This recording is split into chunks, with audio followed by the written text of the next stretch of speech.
effect of these problems. Wesley Fox. Question number 2, Mr. Speaker. Anybody? Secretary. Mr. Speaker, as a new government, we've stepped up and speeded up the UK's military aid to Ukraine.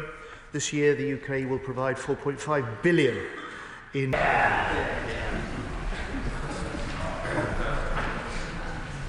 I have received your humble address praying that I should reappoint Dame Ellen Closs-Stevens as an electoral commissioner with effect from the 13th of March 2025 for a period ending the 12th of March 2027. I will comply with your request.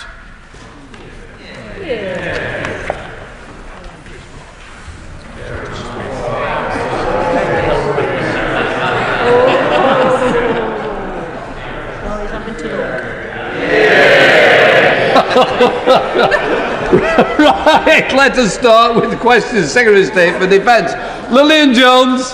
Question number 1, Mr. Speaker. Secretary of State. Thank you, Mr. Speaker. With permission, I'd like to answer questions 1 and 5 together. And if I may, Mr. Speaker, on behalf of the House, I'd also like to mark the passing of Group Captain Paddy Hemingway, the last surviving Battle of Britain pilot, one of those strikingly few brave young men that turned the tide of the war and kept our nation safe from Nazi invasion. Mr. Speaker, the fire sale of military family homes by Conservative ministers in 1996 is probably the worst privatisation ever. The government was paying £600,000 a day to rent back the homes, then paying all the repair costs with no power to plan or to do the major upgrades needed. We bought back 36,000 Forces homes in January. We started the Defence Housing Review in February. We aim to publish our housing plans in the summer. Thank you very much, Mr. Speaker. I thank my right honourable friend Secretary of State for that response. The men and women of our armed forces perform the ultimate public service. They and their families make considerable sacrifices to keep all of us in the UK safe and secure. Does my right honourable friend agree with me that the least we owe our servicemen and women is decent housing that they can proudly call home? My honourable friend is right. The sacrifice that those who serve in uniform make to keep us all safe is exceptional. The least their families deserve is a decent home. It's, after all, the heart of all our lives. The steps we've taken with the buyback of the Annington homes is a decisive break from the past, and we will now put in place the necessary plans to upgrade Forces family homes for the future. Clive Jones. Thank you very much, Mr. Speaker. The Ministry of Defence owns over 300 houses in the former Arborfield garrison in my constituency. Only a handful are occupied by service families. The remainder are let privately but are increasingly left vacant, which, with the estate also not being maintained, is affecting the lives of constituents. I'm told that no decisions can be taken on the future until a housing strategy is completed. Can an early decision be taken by the Ministry of Defence on the housing in Arborfield to stop the neglect and return much needed affordable housing to the market? Well, if the honourable gentleman would like to write to me with the specifics, I will certainly look into that. But he sets out for the House some of the character of the nature of neglect and decline that we've seen in our Forces housing for so long, and the bind that governments have been in the past without the power or control to do the upgrades and make the plans for wholesale renewal for the future. That is what our housing review will start to fix. We can't fix these deep-seated long-run problems overnight, but we are determined to do better than we've done in the past. Okay. Thank you, Mr. Speaker. Can the Secretary of State reassure Forces families in North Durham that the Labour government is ending the failed papering over the cracks approach that the previous Conservative government had, and is instead taking action to deliver new high-quality family homes for our service personnel over the years to come? I can indeed, Mr. Speaker. He and I stood on a manifesto in which we were elected as a government to end the scandal of Forces family homes. The buyback that we've put in place now is the start to deliver on that promise for Army and other Forces families, and to deliver, as we are on a number of fronts, for defence. Thank you very much, Mr. Speaker. The litany of complaints I received from service families in Gosport in accommodation include damp, black mould, unsafe electrical wiring and wastewater flowing into homes. One constituent wrote to me, "The overall condition of our flat is unfit for purpose, unhygienic and quite frankly a threat to our safety." Now this has been going on for decades and under successive governments, and our service people quite simply deserve better. Their families deserve better. So what I want to know on behalf of my Gosport constituents from the Secretary of State is, when will we begin to see tangible differences? Pinnacle and Vivo are not fit for purpose. When will we see them actually being replaced with an organisation that can do these repairs and do them properly? And I'd love to invite the Secretary of State to Gosport to come and see some of this appalling service family accommodation for himself. The Honourable Lady is right. It is shameful. Her government had 14 years to fix the problem. We are now doing that job. We have a policy in place which means that no one should be let a home with apparent damp and mould problems, that there is a special dedicated report line for that, and if the problems are severe, then they should be offered alternative accommodation. But the Housing Defence Review that we now have underway, that will report in the summer, will set out the plans for that long-term overhaul of these very deep-seated and overdue neglect of these problems. Ashley Fox. Question number 2, Mr. Speaker. Anybody? Secretary. Mr. Speaker, as a new government, we've stepped up and speeded up the UK's military aid to Ukraine. This year, the UK will provide £4.5 billion in military support, the highest ever sum. We're fully behind President Trump's pledge to bring a lasting peace to Ukraine. We want to see success in the talks today, but we won't jeopardise the peace by forgetting about the war. Sir Ashley. Mr. Speaker, I'm grateful to the Secretary of State for his answer. Over the weekend, President Trump's special envoy dismissed the Prime Minister's plan for an international force to support the ceasefire in Ukraine, calling a posture and a pose. Whatever the wisdom of those remarks, does the Defence Secretary see a future where UK forces could deploy on peacekeeping operations in Ukraine without a US security guarantee? Mr. Speaker, as the Chief of the Defence Staff said over the weekend, no one should be in doubt that the work that the UK with France is leading to pull together a coalition of nations willing to step in and help ensure the lasting peace in any negotiated settlement in Ukraine is critical and substantial. The UK is determined and will lead that effort. Tom Rockland. This year, the UK is providing Ukraine more financial aid through military support than at any time since Putin's illegal invasion. Does the Minister agree with me that it is crucial to wider European security and our own security here in the UK that we continue to support Ukraine and ramp up the pressure on Putin? I do indeed, Mr. Speaker. Putting the Ukrainians in the strongest possible position as they choose to go into discussions is part of the responsibility and commitment of this government. We plan the support we provide very closely with Ukraine. Our 2025 plan to support Ukraine has been developed with them and reflects what they need most: drones, air defences, ammunition, which is why this month the Prime Minister announced a £1.6 billion deal to supply more than 5,000 LMMs, air defence missiles built in the UK. So both backing the Ukrainians in their fight and boosting British jobs and business. Sir Julian Lewis. In this age when the plot of The Manchurian Candidate appears more like a documentary on US politics than a work of fiction, has the government received any indication that its efforts militarily to support Ukraine would be actively opposed or blocked by the Trump administration? Well, Mr. Speaker, the Prime Minister has made clear that the security arrangements or guarantees in Ukraine, in the context of a negotiated peace, will need US support. I've made the same point strongly in my discussions with Secretary Hegseth. And my job now as Defence Secretary is to put Ukraine in the strongest possible position by continuing levels of UK military aid, encouraging other nations to do more, and to develop alongside the French the plans for a multinational support to keep the long-term security of any peace in Ukraine. Paul Wall. Rochdale's Ukrainian community is fervently proud of what the Prime Minister has done in recent weeks, not just on the diplomatic front, but also record amounts of support for Ukraine militarily. But does the Secretary of State agree with me it's really important to call out the Russian lies and propaganda that have been propagated of late, including the lie that somehow Ukraine is not a real country, that it's a fake country, and also somehow the lie that Britain's security does not also depend on Ukraine's security?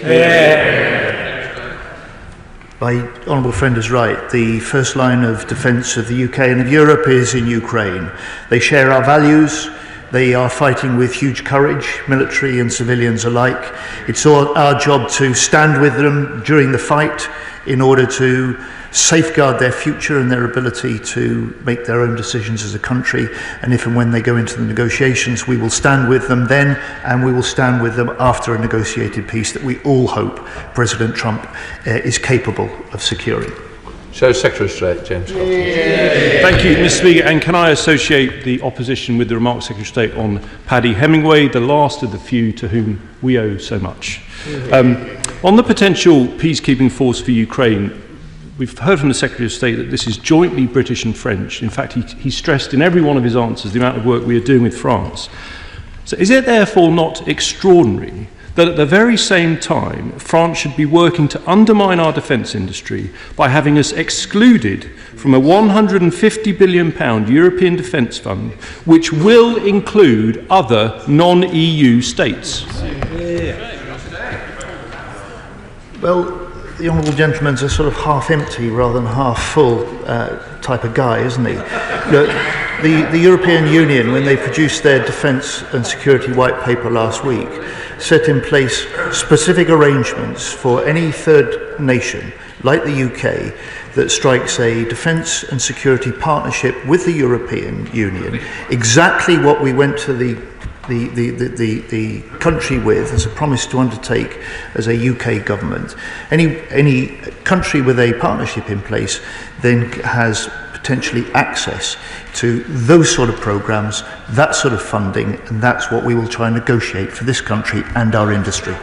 James Carter. Thank you, Mr. Speaker. I can assure the Secretary I am full bifters behind our armed forces and the UK defence industry. Isn't this the point? We provide unconditionally to European NATO countries our nuclear deterrent 24/7. Our army is in Estonia defending Europe's eastern flank, and we have done more than any other European nation to support Ukraine. So can I ask the Secretary of State if he and the Prime Minister will stand up to President Macron and stress to him this is the worst possible time to prioritise fishing rights over Europe's collective security? I just say to the honourable gentleman, look, drop that Brexit rhetoric. We are leading efforts with the French government and the French military to meet the challenge of the US and the requirements of the Ukraine to have a coalition of countries willing to stand with Ukraine in the context of a negotiated peace to help them secure enduring stability and deterrence to prevent Russia re-invading that sovereign country. Colin Miller. Question number 3, Mr. Speaker. Minister. With permission, Mr. Speaker, I'd like to answer question 3 and 19 together. I've always said you train people to join the military, train them to be in the military. We don't necessarily train them to be a civilian when they leave. And that's why this government has taken swift action to support veterans upon leaving. Last month I launched Op Ascend, which will help veterans thrive into post-service careers. Our hugely successful career transition partnership has now seen 88% of all veterans leaving straight into employment since October. We've extended national insurance contributions relief from April 2026 for employers who recruit veterans, and on top of that, this government has awarded £3.7 million in veterans housing grants. I'm a firm believer for the last 14 years, we haven't taken enough responsibility for supporting our veterans, and plans that we will unveil in the future will actually take a step in the right direction to improving that. Lord Miller. Thank you, Mr. Speaker. I'd like to thank the Minister for his response. I recently visited the Hayford and Bicester Veterans Group in my constituency, which was set up by Ian Ridley to support fellow veterans across the region.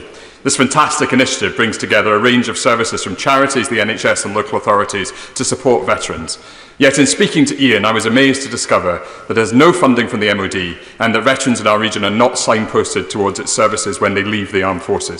So may I invite the Minister to come with me and visit this fantastic work so we can also discuss how we can make it more routine that the kinds of services it offers are made available to our fantastic veterans. I'd like to thank the Honourable Member for making those points. I'd like to thank all of the individuals that are probably primarily volunteers supporting veterans within his constituency. I just 2 days ago visited another tri-service veterans hub that is delivering probably exactly the same types of services, and what we often find is a lot of support out there, but it's actually navigating veterans to the right place to get it, and we're working on plans to help them navigate that process to get the help they need. Tom Gordon.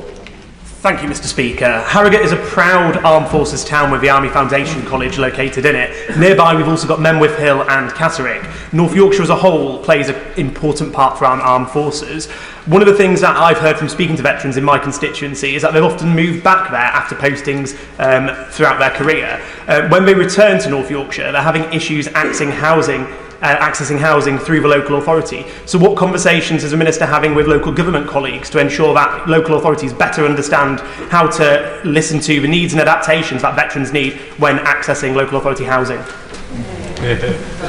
I'd like to again thank the Honourable Member for the question. As he well knows, access to housing, social and affordable housing across the country is a severe issue. We work with a lot of local councils explaining to them the covenant as a whole and trying to get veterans fast-tracked. Op Fortitude is a prime example of that. We've had 3,000 referrals, 825 veterans put into housing in a relatively short period of time, and I'd like to connect you up with them to ensure any veterans that need that support, we can signpost them in the right direction. Catherine Atkinson. Speaker, I visited Richard, a veteran in his home provided by Daventio Housing, which is a trust in Derby that offers homes for those without, including those who served in our armed forces. And volunteers from Daventio recently renovated a house in the city specifically for veterans. Does the Minister agree with me that support like this is vital? And can he tell us what the government is doing to help provide housing, care and support for our veterans in need? I'd like to thank for the points made and also congratulate the individuals within that specific charity and trust for supporting the veterans within a constituency. One thing I've realised as visiting so many different parts of the UK now is the phenomenal volunteer support that veterans often have to rely on. And what we would like to do as we move forward is put in place a structure that helps focus that support, but also direct veterans to the support they need in a faster and more effective way. And those are the plans that we'll look to unveil in due course.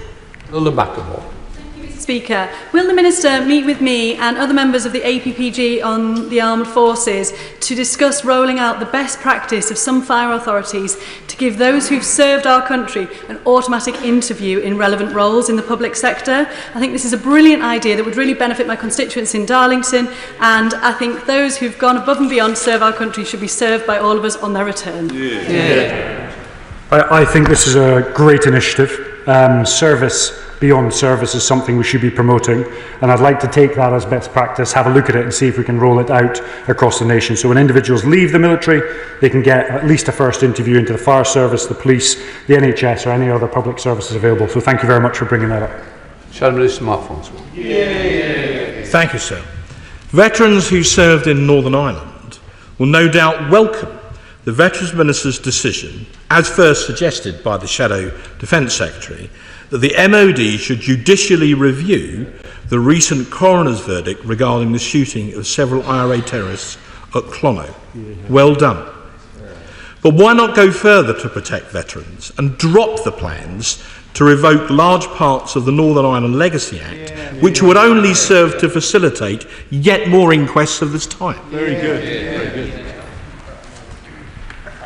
So I'd like to thank the Honourable Member for what is a really important point, and I share the concerns and visited Northern Ireland just 2 weeks ago of many veterans who've served in Northern Ireland, and in particular the misinterpretation of the challenging context of which a lot of these inquests and inquiries are taking place. And may I remember both sides of the House that not so long ago, in the 70s, 80s and 90s, there were major explosions in every major city in the UK. There were assassinations taking place across the UK. That killings were a regular event in Northern Ireland, and we sent our service personnel there to protect peace, save lives, and indeed prevent a civil war.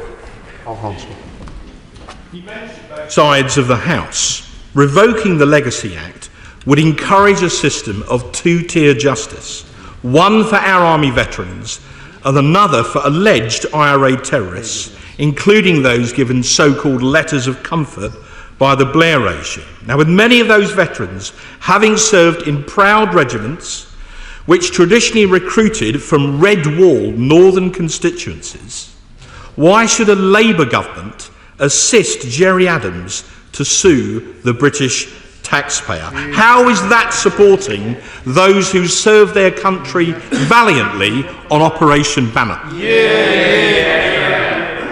Let's just be absolutely clear, you're looking at an individual who served his country on Operational Banner. So I understand the issues for all of our veterans, and I've been working very, very hard with the Northern Ireland Office to make sure that veterans' welfare and legal services are provided to ensure that anyone involved in any of the investigations get the support they require, and we can minimise the impact on what are quite a unique group of elderly veterans. Nick Timothy. Question number 4, Mr. Speaker. Minister. Thank you, Mr. Speaker. With your permission, I'll answer questions 4 and 7 together. We are committed to maintaining and enhancing the security and resilience of critical undersea infrastructure, just as the Defence Secretary called out the activities of the Russian spy ship Yantar hovering over our undersea cables. Let those who threaten the UK or allies be in no doubt that we will defend our undersea infrastructure. This is just one area that the Strategic Defence Review is looking at in order to enhance our homeland security. Nick Timothy. Thank you, Mr. Speaker, and I thank the Minister for the answer. In January, I asked the Defence Secretary which single minister is responsible for the security of offshore infrastructure. We know Russia and China target interconnectors and undersea cables. We know Russia places listening devices on our wind turbines to monitor submarines, and we know that China controls the tech in the turbines that the Energy Secretary wants to buy. The Defence Secretary couldn't answer me in January, and neither did the Prime Minister when I asked him about this earlier this month. So when are we going to find out who is actually in charge? Well, there's no doubt in my mind the Prime Minister is responsible for the security of this nation, and he delegates different areas to different departments. That is a completely normal way of dealing with our national security. But within Defence, let's be absolutely clear, within Defence, we take it seriously, and we work with our cross-departmental colleagues to make sure that not only are we securing our infrastructure from a defence perspective, we're using our trade routes to make sure that we are protecting and buying the right technology, and we're using our planning system to make sure that where there is development, it doesn't impinge on our national security. Bob Black. Thank you, Mr. Speaker. The Minister will be well aware that 99% of internet traffic is carried on undersea cables, and clearly the Russians and other enemies would seek to disrupt that. Will the Minister look at utilising autonomous minesweepers that can therefore be deployed to protect our undersea cables? And in particular, will he commit to be looking at introducing that in the Black Sea if there is actually a truce between Russia and Ukraine, so that their cables are protected as well, because that's part of the NATO infrastructure? Very good. Well, I'm grateful for his question. He's right that subsea and fibre optic cables carry out 99% of our data. Many people believe it's satellites, but it's actually cables. As a country, we're investing in new technologies, and I would expect that as we get further down towards the time of the Strategic Defence Review is published, he will be able to see the ambition that we have as a government to invest more in autonomous systems, not only to support undersea cable protection, but also to deal with the threats of Russian submarines and other capability and other threats to our nation, making sure that we're investing in our defence capabilities and supporting those people who serve as well. Are you still? Tammy, I was standing. I wasn't sure whether you'd change your mind. Chair of the Select Committee, Tammy Singh Desi. Thank you very much. Mr. Speaker, with escalating threats to our critical infrastructure, I was concerned by reports over the weekend that our armed forces chiefs are apparently being gagged over the upcoming Strategic Defence Review, which, of course, has been described by some as limp.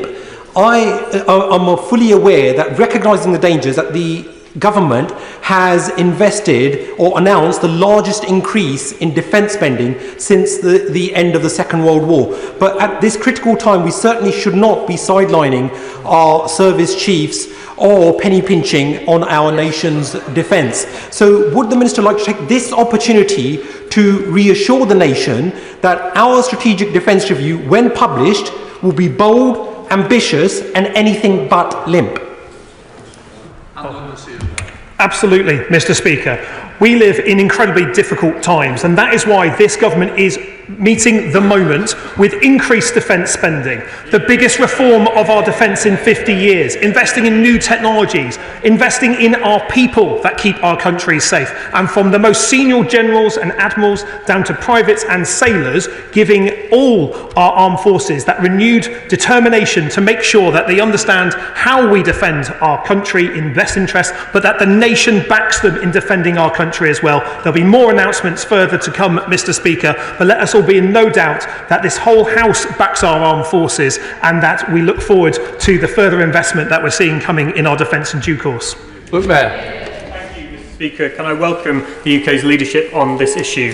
The proposed Aquin interconnector raises serious concerns about the security of UK undersea infrastructure, particularly given the significant political donations made by its owners to various Conservative politicians. So will the Secretary of State, further to the previous question, confirm that the SDR will include protecting domestic security as a central focus? Well, I'm grateful for the honourable gentleman for his question. I met recently with a cross-party delegation, including Labour MPs for Portsmouth and the Conservative MP for Fareham as well, to talk about the Aquin interconnector. It is part of a planning decision being taken by the Department for Energy, so it's difficult for me to comment on. But let me be absolutely clear that we take defending our underwater infrastructure very seriously, and will continue to make decisions that support that defence in due course. Sarah Dyke. Question number 6, Mr. Speaker. Minister. Mr. Speaker, over the last 24 years, I've had the absolute privilege of working with amazing servicewomen across the armed forces, but also within the police, the NHS, and of course our intelligence service. There is no place for unacceptable behaviours in defence, absolutely no place at all, and women who choose to serve deserve better. This government is taking action. Just last week, I announced the launch of a long-called-for tri-service complaints unit that will sit outside of the chain of command, and therefore the single services won't be able to or be perceived to be marking their own homework. I'm working cross-government, in particular with the members of Pontypridd and Birmingham Yardley, on the setup of a Defence Violence Against Women and Girls Task Force. And just 2 weeks ago, I met with the Women's Network, but also sat on the Raising Our Standards panel, which is from across trade and other organisations, to really criticise us and pull forward any lessons learned from broader society. Sarah Dyke. Thank you, Mr. Speaker, and I thank the Minister for his response and the work that he's done. But the 2024 Armed Forces Continuous Attitude Survey reported that 13% of female personnel experienced sexual harassment in service during the prior 12 months, and many women have said they wouldn't report an incident due to the fear of the consequences. The new Tri-Services scheme announced recently is welcome, but what steps is the Minister taking to make it genuinely independent, to ensure women's confidence in the scheme and that their safety while serving in the armed forces? I think there's two principal elements. The tri-service complaint system will sit outside of the chain of command, and when certain issues hit a threshold, will be taken away from the single services, so they'll be completely independent. The second is the Violence Against Women and Girls Task Force that we've created. That will work directly to me, be a small team sat at my level, but it will have tentacles right down into the single services that will provide a safe space for women to go to if they want to raise an issue, a complaint, which can then be transferred either into the complaint system or indeed parallel all the way up to me, so I can take action directly. Some folks. Diolch, Mr. Speaker, and thank you, Minister. I welcome the measures announced last week. My constituents of Monmouthshire and those people across wider Wales would be really interested to hear more from the Minister about the new Violence Against Women and Girls Task Force and the regional and national champions, and how that will ensure everyone who serves in the armed forces can do so in safety? I'd refer to the answer to my last question, but that Violence on Women and Girl Task Force is really taking best practice from the rest of government and ensuring it's replicated in defence, but actually going one step further and putting a structure in place. And I always say, when I joined the Marines and I was really young and you're caught in this hierarchical situation, where do you go to make a complaint? You don't actually have anywhere to go to make a complaint. What this will provide is a safe space that if people want to pop right at the chain of command, highlight a concern, that it can be elevated quickly and dealt with rapidly. Helen Maguire, Liberal Democrat spokesperson. Thank you, Mr. Speaker. I welcome the creation of the Violence Against Women and Girls Task Force. It's an important step towards enabling complaints being heard and addressed outside of the chain of command. And I thank my right honourable friend for raising this important issue. Like the task force, the government has committed to a new veterans strategy, specifically focusing on the experience of women who have left the service. Will the Minister outline the timescale for the development and implementation of this strategy, given how vital it is that women do come and serve in the armed forces and they feel safe and secure in doing so? So as part of our future veteran strategy, there will be a women's veterans annex to that, which will provide specific guidance on females want to leave the armed forces. And it's also important to mention it's not just the Violence Against Women and Girls Task Force we're setting up. We've got the sexual harassment survey going out, we've got the tri-service complaint system, we've got the review of our zero tolerance policy by KC to move to 100% action, we've got an international culture and behaviours conference to learn best lessons off our international partners, and we've got modernising our military appraisal system to ensure people do get involved in unacceptable behaviour at tracks through the system so they can be held to account. Dr. Neil Shastrahurst. Question number 8, Mr. Speaker. Thank you, Mr. Speaker. The Defence Secretary raised this issue at the meeting of all NATO defence ministers in February and has held a number of discussions with NATO allies since, including with the US Secretary of Defence and in meetings with JEF and E5 allies. European allies are stepping up within NATO, and the UK is leading efforts to increase defence spending and expand defence industrial capacity. Dr. Neil Shastrahurst. Thank you very much, Mr. Speaker, and I concur with my honourable friend's comments about the deep disappointment that France has blocked European Union countries from allowing safe funds to be used for procurement of British weapons. With that in mind, what has the Minister done to ensure that actions are being taken to guarantee a multilateral NATO-wide procurement strategy with the UK at the centre of it? Well, Mr. Speaker, I have met with a number of my equivalents bilaterally, but I think it's important to say that we welcome ReArm, that initiative, and it's in all of our interests for the Security Action for Europe to allow Member States to partner with the UK. We're going to continue to emphasise the need for EU defence financing and wider defence industrial initiatives to include third countries like the UK. And as my right honourable friend said in answer to an earlier question, we want to conclude a UK-EU defence and security pact which will give us access to that scheme.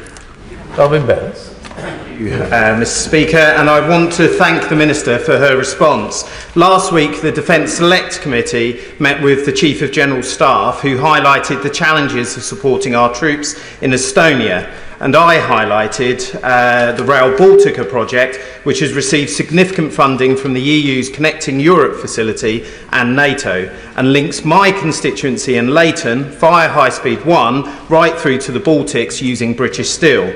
Would the Minister meet with me to discuss supporting the expansion of HS1 capacity as the type of opportunity that would support growth within our defence industrial strategy, increases our deterrence and commitment to European allies, whilst bringing high-quality jobs to East London? So I thank my honourable friend for his question, and as I hope members around the House are starting to realise, if I get asked for a meeting, my general answer to it is yes, so I'm very happy to meet with him. Thank you, Carl. Speaker number 9. Minister. Mr Speaker, we inherited a broken recruitment system from the Conservatives. We promised to take steps to fix it, and we are. The largest pay increase in 20 years for those who serve, 35% pay increase for recruits, scrapped over 100 outdated medical practices, created a new direct entry cyber pathway, a conditional offer within 10 days of applying and a training start date within 30 days, and we've announced a new tri-service recruitment scheme to attract the very best to our armed forces. Thank you, Mr Speaker. Can I thank the Minister for his response? My constituency of Dartford has a proud military history. With the need to expand our armed forces, which we see at the moment, how can we help a new generation of young people in Dartford to access highly skilled and rewarding careers across all the armed forces?